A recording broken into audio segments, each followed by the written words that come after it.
Hace unos días nos sorprendió la noticia de la muerte de Trugoy David o The Dove o Plug 2 de De La Soul. Y desde entonces andaba con ganas de hacer un video en su honor, pero decidí, en cambio, hacer un video sobre mi disco favorito de De La Soul.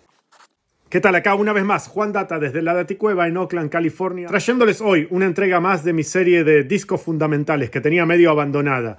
Y esta es una serie de videos en la que hablo de discos que marcaron época allá por los años 90, cuando yo era periodista de hip hop en Argentina, publicaba mi fanzine y estaba muy involucrado en lo que era de hip hop en el underground en esos tiempos. El disco del que les quiero hablar hoy justamente es del año 1996. Es este que tengo acá, Stake His High de De La Soul, que también lo llevo puesto. Y es el cuarto disco de este trío compuesto por Plug 1, Plug 2 y Plug 3, o Posdnuos, Trugoy y Maceo. Tienen muchos nombres cada uno de los miembros, pero son siempre los mismos miembros a lo largo de toda la historia del grupo. Trugoy, el que acaba de morir el 12 de febrero pasado. Por si no lo sabían, el nombre significa yogurt al revés. Y ambos, Plug 1 y Plug 2, o Trugoy y Posdnuos, merecen ser considerados entre los mejores MCs de la historia de hip hop. Y el grupo De La Soul, sin lugar a dudas, es uno de los más influyentes. Este disco, que como dije fue su cuarto álbum, yo lo compré en el Parque Rivadavia allá en los 90, usado, y en ese entonces tengo que admitirlo que no lo entendí. El disco no me terminaba de cuajar. Es un disco difícil para el que no habla inglés. No tiene hits fáciles, no tiene ningún tema ganchero radiable ni para las discotecas ni nada. Es un disco de rap serio, sobrio, adulto, maduro, de comienzo a fin, para prestar atención al mensaje, a las letras, a un mensaje responsable y bien estructurado, sobre beats de una refinación inusual para ese entonces.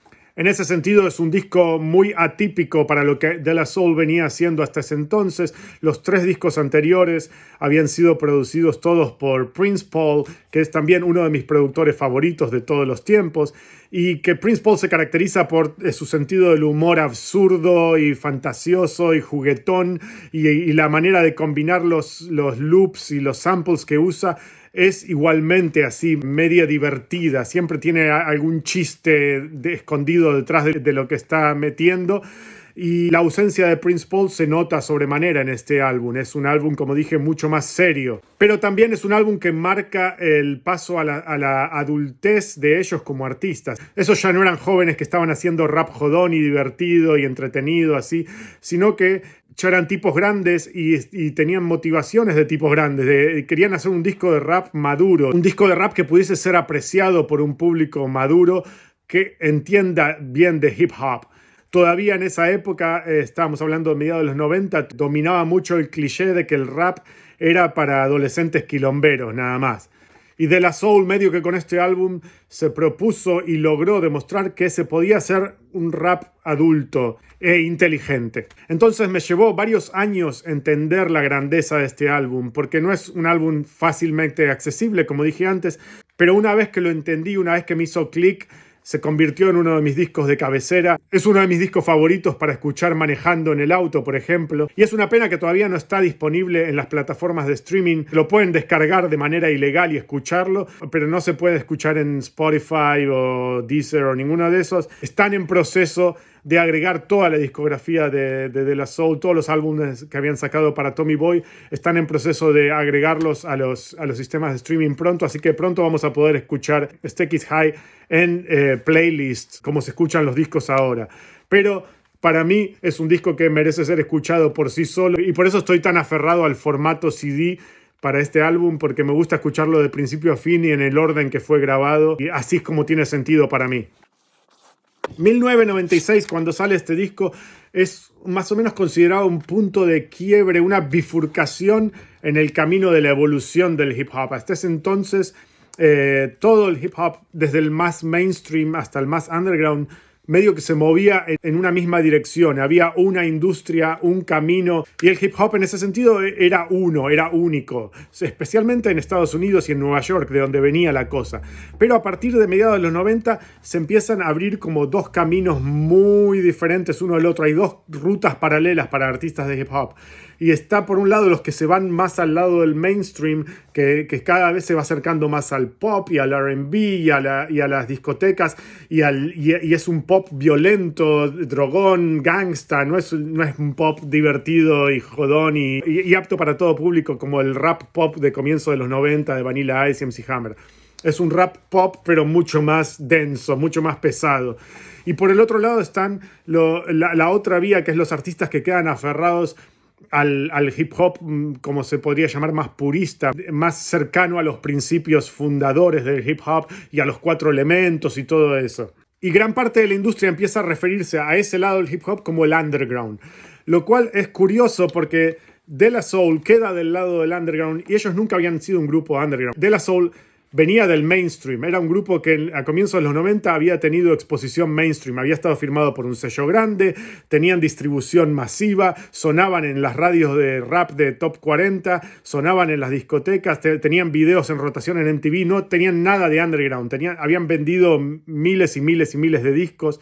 Sin embargo, una vez que el rap más mainstream se va en aquella dirección, la dirección de los shiny suits, de los trajes luminosos, como se suele evocar esa época, con Puff Daddy y demás, ellos quedan del lado de enfrente, quedan asociados al underground, y de alguna manera grupos como De La Soul o Gang Starr se transforman en modelos a seguir para el rap underground purista, que terminan moldeando todo el fenómeno del rap underground backpacker que explota a fines de los 90 con el sello Ruckus Records, por ejemplo. Y mucha de la inspiración de ese tipo de rap viene de La Soul y de álbumes como este, que se plantaban firmes en criticar y oponerse al otro rap, al rap que se está haciendo cada vez más comercial y más mainstream.